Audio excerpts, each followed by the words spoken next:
Salut les amis, salut tout le monde et bienvenue une fois de plus sur votre chaîne d'information préférée, Club Info. Aujourd'hui, on s'étape pour une nouvelle note d'information du côté du Burkina Faso pour aborder en ce jour un sujet très délicat. Avant de commencer la vidéo, nous tenons à vous rappeler qu'elle n'est pas faite pour inciter à la haine ou alors l'acharnement.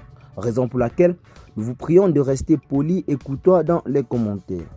Aujourd'hui, nous allons parler de cette pression mise par l'ONU au gouvernement burkinabé en ce qui concerne les exactions commises par les forces de défense burkinabé ainsi que les alliés russes qui combattent le terrorisme du côté du Burkina Faso depuis déjà près d'un an aujourd'hui.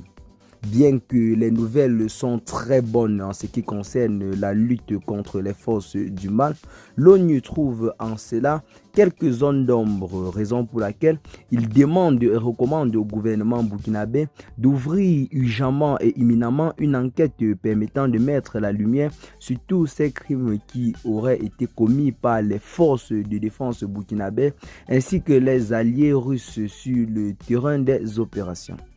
Une nouvelle qui visiblement dérange beaucoup de personnes du côté du Burkina Faso et notamment au sein de la classe politique.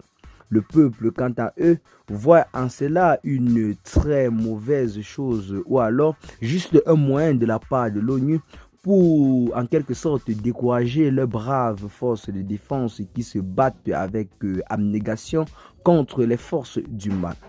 Aujourd'hui, c'est là en quelque sorte l'information qui en ce moment est véritablement en train de tarauder les esprits. Une enquête a été recommandée imminemment par l'ONU sous des très fortes paroles. Donc depuis quelque temps du côté du Burkina Faso, le gouvernement subit de nombreuses pressions venant de la part de l'Organisation des droits de l'homme.